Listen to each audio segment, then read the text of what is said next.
The Euro-NATO Joint Jet Pilot Training Program, located at Sheppard Air Force Base in Wichita Falls, Texas, is unique in that it is the only internationally manned military flight school in the world.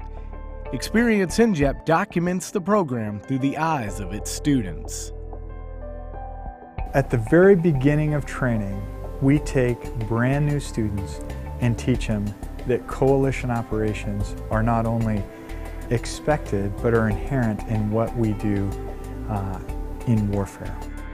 Kosovo, Afghanistan, Libya. Coalitions are how we fight today, and that makes the unique nature of ENJJPT more important than ever. We take students from each of these countries and match them to instructors from different countries, where we all use English as the common language, and we learn how to work together. And we have a common understanding of military operations. The 25 students in Class 1407, who come from the United States, Italy, Denmark, and the Netherlands, will face a variety of professional and personal challenges during the 55 weeks of rigorous training needed to learn to fly the T-6 Texan II and the T-38 Talon. For the students of Class 1407, their interest in an aviation career is as varied as the countries they come from. My name is Giulia. I'm second lieutenant. I come from Italy. My town is Perugia in the center of Italy. I live near a hospital and very often many helicopters landed near my house, so I get interested in the world of airplanes and aeronautics. My name is Lieutenant Wade Tolliver Jr. I'm from Kissimmee, Florida. Went to the University of Florida, so go Gators.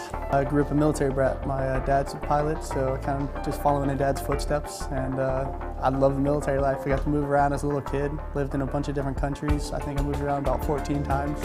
Fell on flying because of the individuality, the impact one person can have on the battlefield, as well as just the fact that you're flying. The first part of training involves aerospace physiology, basic flight academics, and simulator time to get comfortable in the aircraft. As students get into the routine of ENJJPT, the possibility of failure seems to be their biggest fear. Because the feeling is amazing at that moment that they decided to pick you to that training. But you always know that there can be some things happening in the training that will get on the way to get a fighter pilot.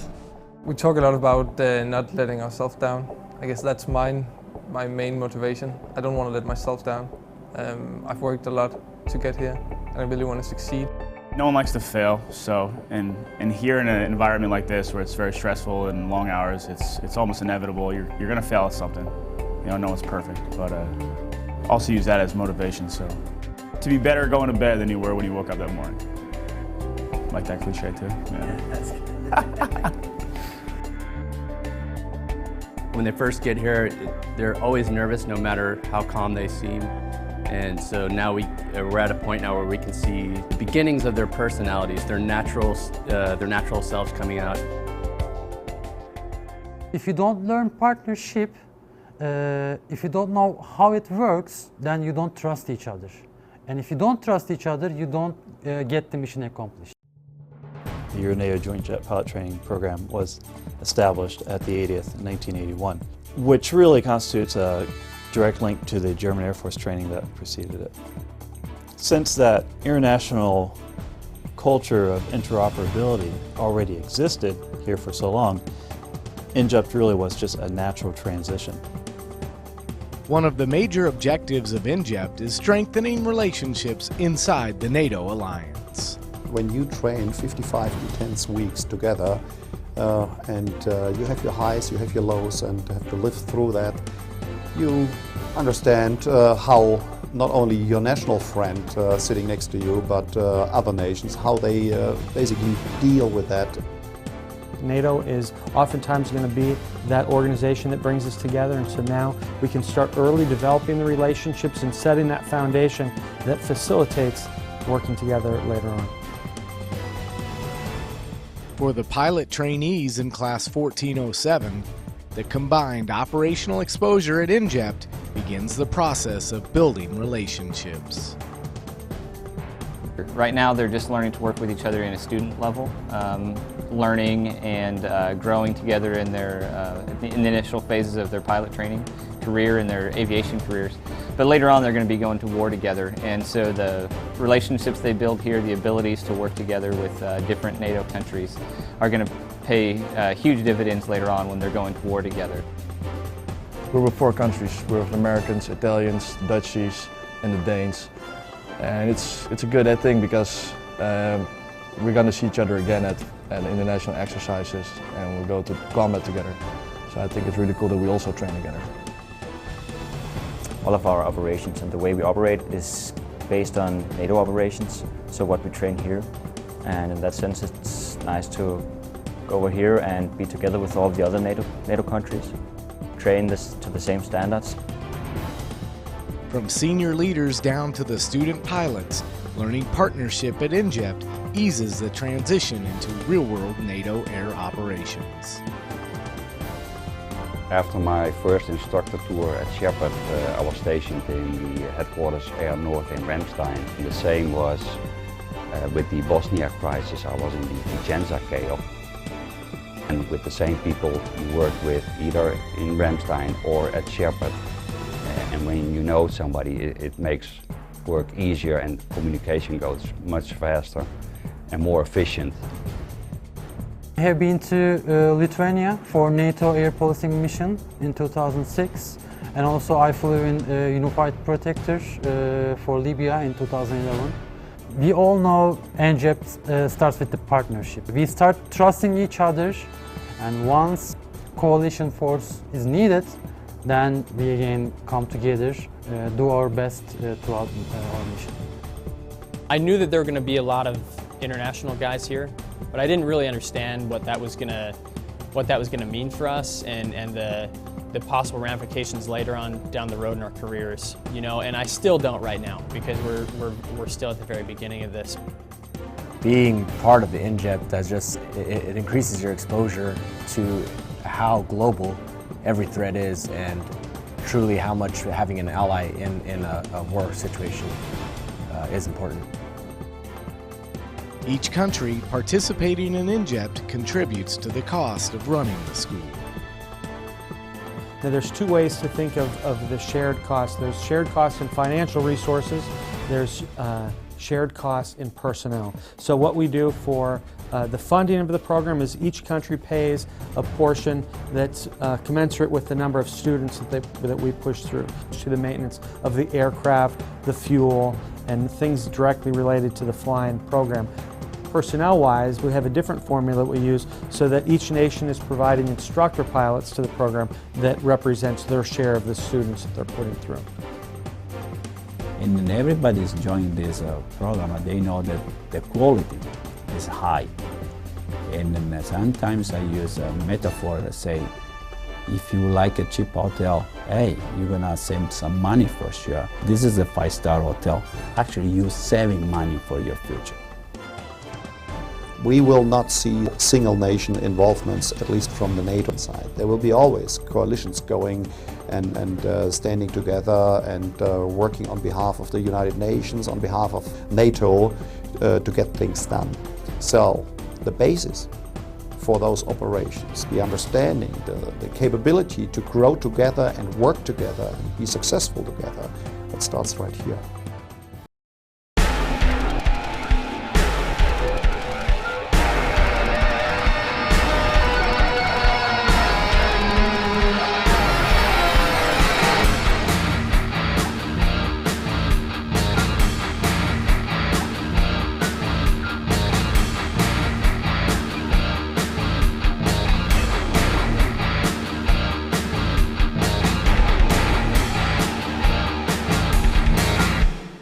Before Class 1407 can soar above the Texoma skies in the T-6, they have to hit the books first. That they gain in the academic phase of training really will set the stage for the rest of it, because once they start flying and when they hit the flight line, they're going to be so task saturated and so busy that they can never go back and catch up on that very effectively. It is a little under a week long going through AeroPhys. You learn about physiological factors, the aircraft systems that keep you alive, and one of those is the ejection seat and the parachute. So they take you out, have a whole facility set up where you practice your parachute landing fall. You slide down some wires, drop, and you can practice a little bit more, and then they also practice dragging you on the dirt so that you can unclip your harness while you're being dragged by your parachute.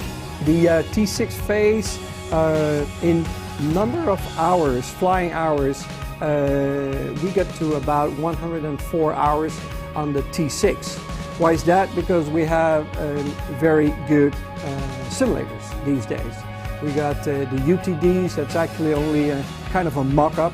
We got the IFT, that's the instrument flight trainer, and we got the OFT, that's the bowl we call it. It has a 270 or almost 300 degree visual. Okay, we're now 1 week in the academics, and we got explanations about all the systems of the T6. And we just finished the last lesson. The last lesson was a simulated demo. All the stuff that's going on in the airplane during the flights, about all the enunciators that tell you what's going on with the airplane. So the book does make more sense.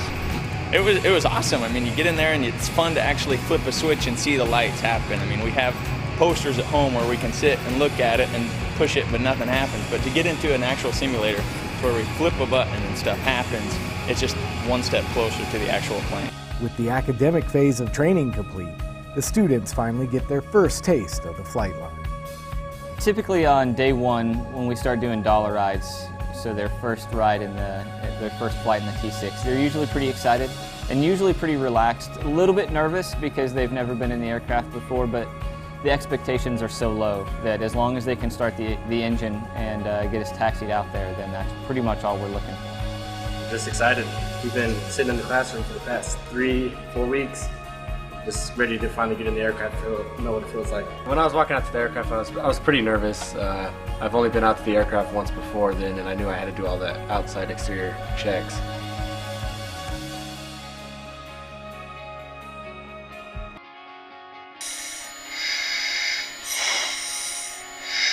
After just a few weeks in the T6, the students are put to the test making their first solo flights.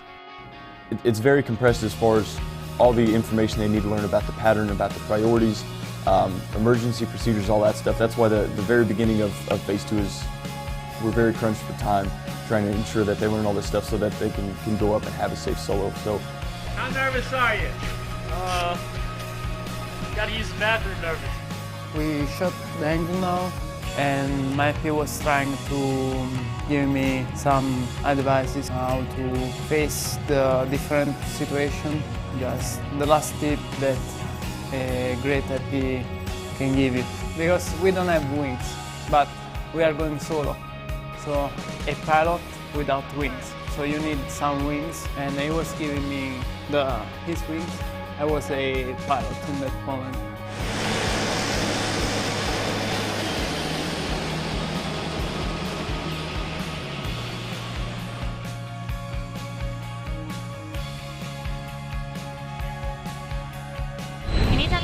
The tradition of the penguin for a cadet of the academy or anyway pilot that is in training is that the penguin is an animal that has the wings but cannot fly. Another long-standing tradition is after the initial solo, being thrown in the dunk tank.